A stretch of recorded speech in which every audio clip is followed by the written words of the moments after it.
Good afternoon, and thank you for being with me in this space. My name is Rosamond, very often known to my acquaintances and friends as either Rosamond, Rosie, or Rose. To my siblings and family members, I'm known as Sister. I'm known to my nieces and nephews as Auntie Sister. To my students, both past and present, as either Miss Denard or Mrs. Gordon. To my teaching colleagues, the very close ones, Rosie or Mrs. Gordon or Miss Denard. I feel a little oppressed today coming to you on a matter that I think is vital and must be heard by everyone out there.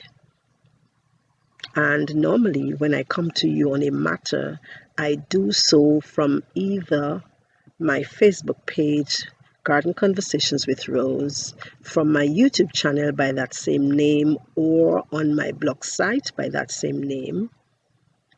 But today, I think I need to speak in this fashion. And before I even address what I'm about to say, I want to let everyone know that I understand what it feels like to be a parent who isn't able to provide the needs of her child or children. And notice I said needs because that's the crux of what I'm going to talk about, the needs. I also understand what it feels like to be a single mom as well, and by extension, again, having a little difficulty in giving what is necessary. I understand what it feels like to not have enough, and even on occasions, quite a few occasions, to be broke. Teachers do not make a whole lot of money, whereas my situation may not be as dire as someone else's situation. I am not immune to suffer on occasion for lack of money. I'm a mom. I'm a mom of three young adults, the youngest of which is still a student. So in some ways, in that way, of course, I must still find certain things for my son because he's still going to school. He's still in my care. He's under 20, under 21, because he'll soon be 20. And so, in that capacity, I am still a mother who has to provide. So, what are we talking about today? Why am I pressed? Because of COVID-19 and all the surge in the cases and, of course, the government protocols, the teaching learning process had to be put onto the remote process. I've been an educator for over 35 years. And although I'm not actively a teacher because currently I am a deputy principal, I still understand what it is for teachers to go through, especially in this season. And I'm pressed because I see the difficulty that our students have, and I feel the pain for my teachers when they aren't able to reach their students through mainly the Google Suite, because that's what the government is saying that must be used primarily. And so there's the issue of connectivity because parents do not have the internet services. I myself know what it feels like to ensure that I have the internet services at home, because at the end of the day, when Digicel decides that they're going to take off the internet at the end of the month, when I'm not yet paid by the government and my son has to do his online classes, that's a headache for me. So I understand that of connectivity, or yes, accessibility. I understand also the idea of having devices is very important. So I know that many parents have more than one child, sometimes in more than one learning institution, and they may not have the device that they require. So it's a challenge. I also want to touch something that is a little bothersome. Maybe it might be a little bothersome for some. So I work in the public system, and I want to always defend my public schools very staunchly. So I have a little difficulty. Some time ago, I heard a parent saying that she had two children, one of whom attended a private institution and the other a public institution. And do you know what happened? The child who attended the private institution was given the priority of the device that she had at the time, and so was able to do all of his work. Whereas the child in the public school had to be left behind. And that really hurts me so much, because I know people out there talk a lot about when the public schools aren't working as hard, particularly when the results come. They talk about how well the private schools are doing and they shun the public schools. As a matter of fact, some parents force themselves to have their children attend private schools because for some reason they think that this is where the better learning takes place. I beg to differ. I beg to differ in big ways. Like I said before, I'm a mother of 3 children. One of my children did attend a private institution when he was in the primary setting. It had nothing to do with wanting him to get the better. It had to do with other things, not because I felt it was a better space. My other 2 children went through public schools. They had no issues. They did what they had to do. They did very well in school. And while it is true that the numbers in the private the pass rates in the private schools tend to be better, I think it has more to do with the parents and not necessarily what is taught. Almost all our teachers in the public schools are trained and know what to do. But parents, again, and I'm speaking specifically to parents, you are the ones who are making it difficult for us. So that was a little on the side. So I go back now. I talked about not being able to access and not being able to have connectivity and also devices. So here's what I want to do today, and it's pressing me. So I want to give a little advice, a little encouragement, not to take it the wrong way, just some tips for parents. So I'm going to start first with those parents who think that the private schools are better and so forth. Sometimes you put your children at a disadvantage, and I'm talking because I've seen it. Remember, I've said I've worked for over 35 years. 20 something of those years was in the primary school, and so I've seen children in private schools, after they would not have performed, been kicked out and pushed out and sent to the public school so that we can repair whatever damage or whatever it is that needed to be done. So parents there, if it is that you aren't able to meet the tuition in the private schools, there's nothing wrong with the public schools. There's nothing wrong with us. Yes, sometimes we are lacking in certain things, but in large degree, the parents, you parents are the ones, because of your lack of support and because many of you think that because it's a government thing, you don't have to care. You are the ones breaking down the public schools. So you need to rethink that. Parents who are not able to have devices. I have seen throughout my years and even in recent times how our children, especially during mud days and when there is a school function, of course you know within the last year and a half that has been curtailed because of COVID, the children would go all out. Some children would not come to school on a mud day because they aren't wearing something new or something name brand. The new parents are forcing it and ensuring that they have it as well. That is not priority. And those very same children cannot access, do not have a device. The parents do not have a device. I am putting it to you that all of that money that is spent getting those name brand clothing can be set aside to assist in getting either a laptop or better still, a desktop in the home where more than one profile can be created so that multiple users can have access to it. So, we talk about the clothing. Let's talk now about the celebration when we're celebrating, so like birthdays and maybe christenings and whatever. Well, we know, of course, we can't do it on a large scale. So nowadays in the digital age, the photo shoot is a grand thing. And there's nothing wrong with celebrating an occasion and doing a photo shoot and getting the balloons, again, whatever else, but it's a little pricey. And some of you who aren't able, put yourself all out.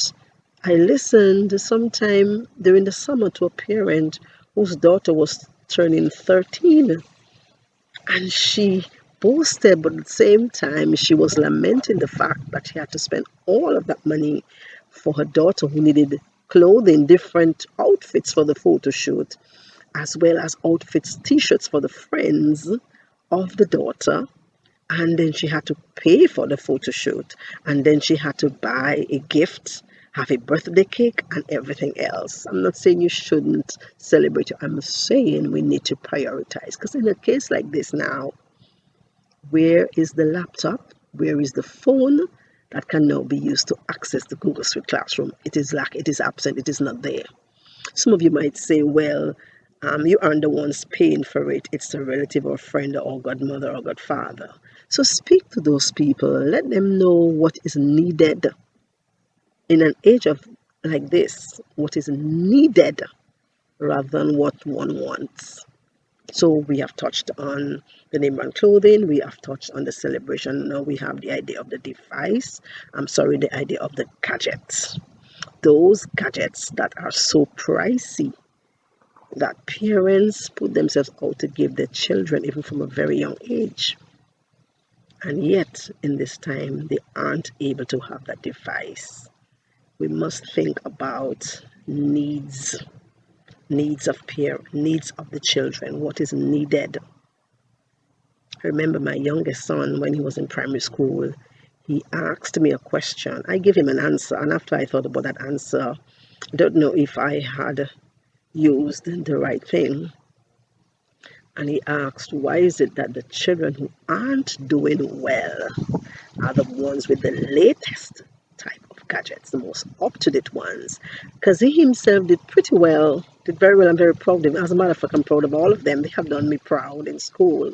Well, they had to, of course.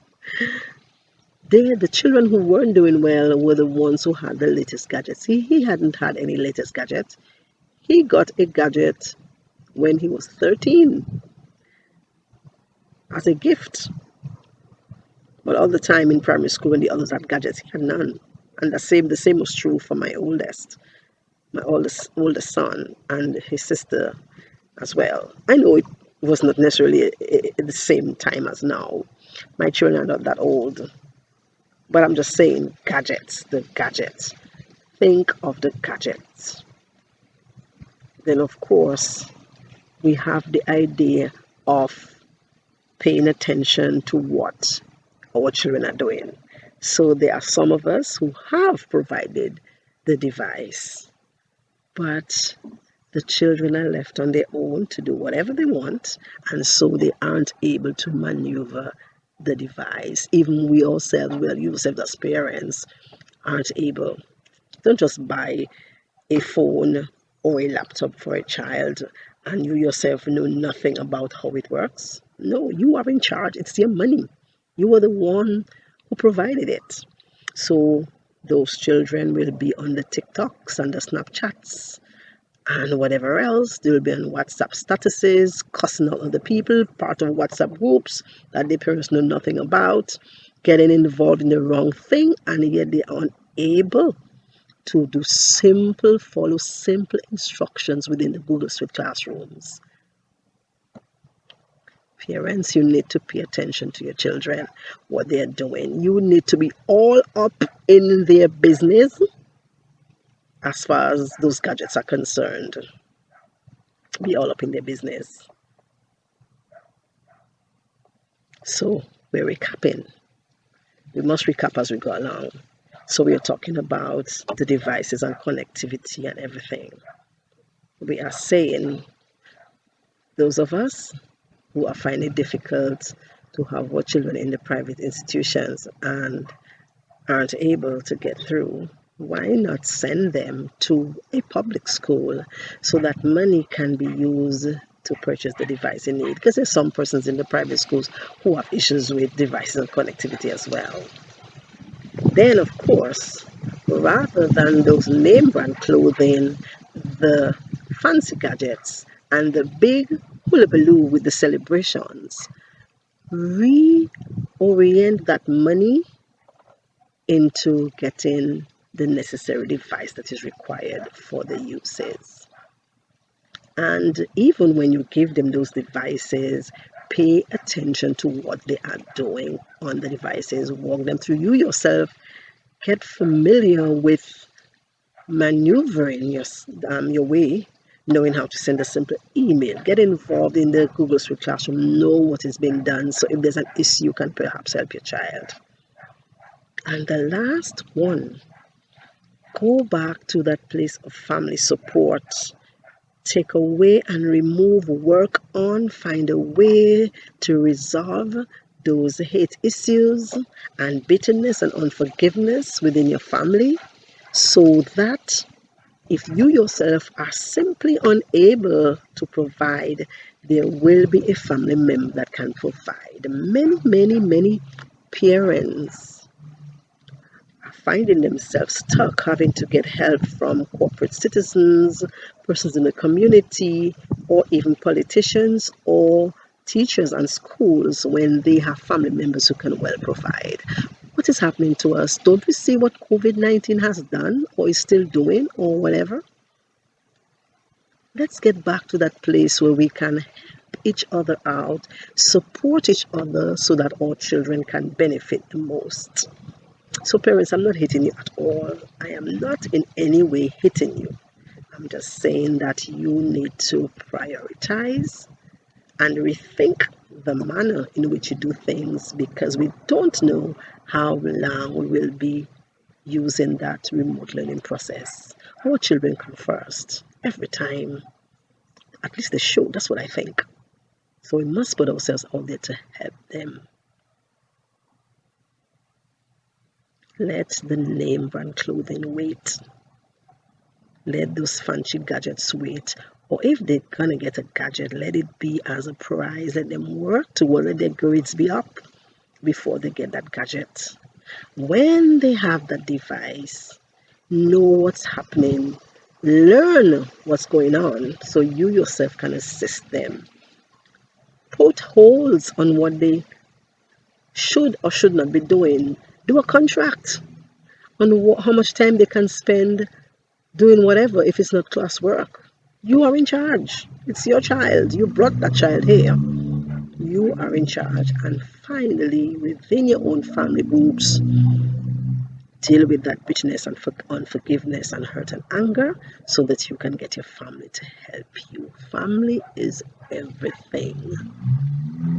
I hope Mrs. Gordon, Miss Denard, Rosamond, Rosie, Rose, sister, auntie, sister, from Garden Conversations with Rose, whichever way you want to see me, has been of some assistance so that all of us can see our children progressing and climbing that ladder as they manipulate themselves and everything, as they manipulate the whole teach and learning process remotely throughout this season of COVID-19.